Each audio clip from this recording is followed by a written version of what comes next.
कमर जी साहब बहुत शुक्रिया। कमर साहब, एक तो वहाँ पे आप मौजूद, तो मेरे लिए सहूलत है कि मैं आपसे बराह रास्त यही सवाल कर सकूं कि इस ब्रीफिंग के दौरान आपके लिए what was the highlight during entire पहले उनकी ब्रीफिंग एंड आफ्टरवर्ड जो क्वेश्चन आंसर सेशन हुआ था।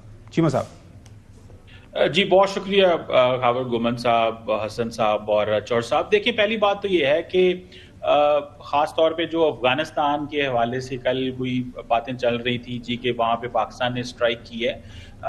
मेरा ख्याल है DGSPR ने बड़ी इंपॉर्टेंट और क्लियर बात की कि पाकिस्तान एक स्टेट है, हम नॉन स्टेट एक्टर नहीं हैं, और स्टेट जब कोई एक्ट करती है तो उसकी अनाउंसमेंट करती है। तो ये अफगानिस्तान साइड पे जो इंटरनल उनके मसले हैं उनको उस एंगल से देखा जाना चाहिए।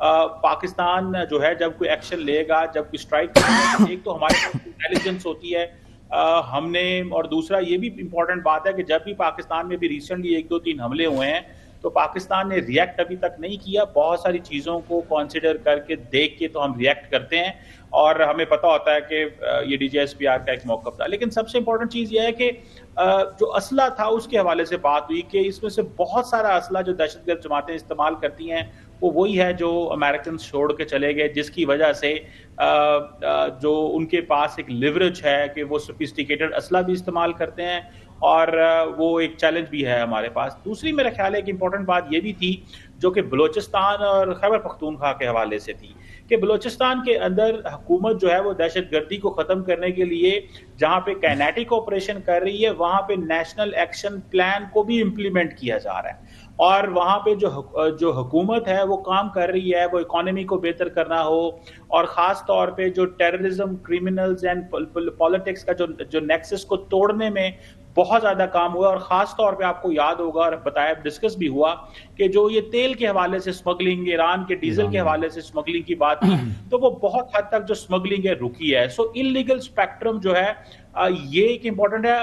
खैबर पख्तूनख्वा में बहुत सारा काम करने की ज़रूरत है जो कि नेशनल एक्शन प्लान के हवाले से, क्योंकि नेशनल एक्शन प्लान आपको पता है कि जो पेशावर में जब APS पे हमला हुआ वहाँ पे हुआ, फिर रिवाइज्ड प्लान आया और फिर उसको जो प्रोविंशियल लेवल पे, डिवीजन लेवल पे, डिस्ट्रिक्ट लेवल पे पूरा एक उसका एक हायरार्की है जो है। और मेरा ख्याल है अगर हम काइनेटिक ऑपरेशन करते रहे, जिसका जिक्र भी हुआ कि सिर्फ नवंबर में खावर साहब 5000 के करीब ऑपरेशन जो IBOs हुए, तो मैं समझता हूँ ये बहुत बड़ी तादाद है, बहुत बड़ा थ्रेट है। मेरा ख्याल है हमें जो मैग्नीट्यूड ऑफ थ्रेट है उसको समझने की जरूरत है ताकि बहुत सारी जो पॉलिटिकल डिस्टॉर्शन है ये ना हो।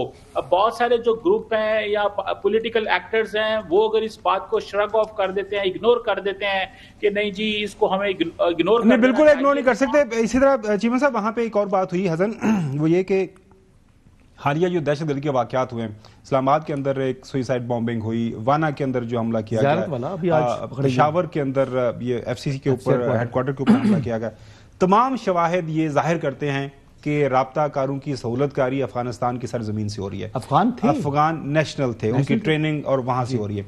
तो सवाल हुआ कि हम क्या करें, क्या हम मौजूदा जो अफगान रजीम है, जो तहरीक तालिबान अफगानिस्तान है, उनको हम फिर क्यों एक रियासत के तौर पर डील करते हैं, उनको भी हम एक नॉन स्टेट एक एक्टर के तौर पर, एक दहशतगर्द तंजीम के तौर पर क्यों नहीं लेते?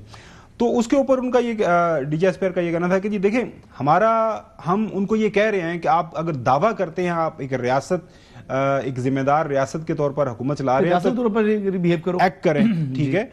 और ये है कि हम दोस्त ममालिक के जरिए भी आपको यही कह रहे हैं कि हम मैसेज उनको पहुंचवा रहे हैं कि ऐसा नहीं करें, और जब तक काबिले तस्दीक नया दोस्त आ गया ना इनका, नया नई यारी है ना, वो यारी है, वो सिखाता है इनको। तो वो जब तक काबिले तस्दीक वहां पे कार्रवाई नहीं होती, वहां जो दहशतगर्दों के ठिकाने हैं, तो हम आपके साथ नहीं। ये प्रोपेगेंडा जो शुरू किया हुआ कि जी पाकिस्तान ने एयर स्ट्राइक्स कर दिए, ये क्या है? ये हो सकता है कि रॉ ने वहां पर वारदात डाल दी और जनाब इल्जाम पाकिस्तान पर लगा रही हो, सोशल मीडिया अकाउंट्स जो है वो उन्होंने शोर मचा लिया है। ये भी मुमकिन है कि विद इन जो उनके मुखालफत है, क्योंकि देखें अफगानिस्तान की ये लेजिटिमेट गवर्नमेंट नहीं है, अवाम वहां के इनको तस्लीम नहीं कर रहे, ये बंदूक की नोक पर कायम हुकूमत है, वहां पर बहुत से इनके मुखालिफ ग्रुप हैं, उनकी कार्रवाई भी हो तो तमाम का तमाम मलबा पाकिस्तान के ऊपर डाल देते हैं। और दूसरी बात यह है कि जनाब इनको डॉलर खोरी की आदत पड़ी हुई है। अब जो हिंदुस्तान से इनको पैसा मिल रहा है, اب وہاں سے جناب اس پیسے کو یہ جو ہے وہ حلال کرنے کے لیے پاکستان کے اوپر کارروائیاں ہو رہی ہیں. یہ طالبان کی عبوری حکومت ملوث ہے پاکستان میں دہشت گردی کی کارروائیوں پر.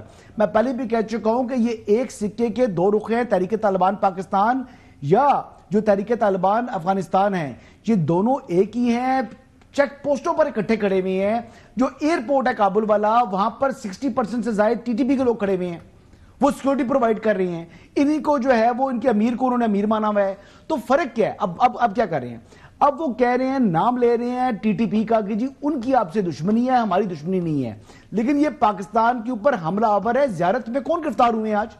سارے طالبان ہیں یہ جو افغانستان والے. اچھا چودھری غلام حسین صاحب, وہاں پہ ایک سوال کے جواب میں لیفٹیننٹ جنرل احمد شریف نے یہ بھی کہا کہ ہماری لڑائی افغانستان کی عوام سے نہیں ہے, افغانستان کے جو لوگ ہیں وہ ہمارے جیسے ہیں. پھر انہوں نے بتایا کہ کس طرح صرف کے پی کا جو پروونس ہے 1200 کلومیٹر کی جو ہے سرحد شیئر کی جاتی ہے افغانستان کے ساتھ, اس کے اوپر کوئی 20 انٹری ایگزٹ پوائنٹس ہیں.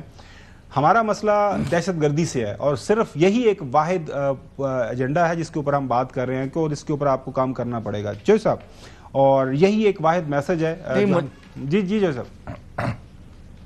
جی مجھے دو چیزیں سمجھ نہیں لگ رہی. جب پاکستان کہہ رہا ہے کہ اس نے حملے نہیں کیے اور نہیں کیے, پاکستان ڈز ناٹ ٹیل لائز, کیونکہ ہماری ریاست اسلامی جمہوریہ پاکستان ہے تو ہم نے غلط بیانی کیوں کرنی ہے؟ تو اب کس نے حملے کیے ہیں, کیوں ہوئے ہیں, اور کہاں سے یہ افواہ یا اطلاع آئی ہے, یہ ایک تو بات مجھے سمجھ لگ. تو اب آیا سیز فائر قائم ہے جو افغانستان اور پاکستان کے درمیان ہوئی تھی, یا وہ ٹوٹ گئی ہے؟ اور نمبر 3, ابھی آگے وے فارورڈ کیا ہے؟ Is Pakistan having negotiations with Afghanistan and vice versa? اچھا صاحب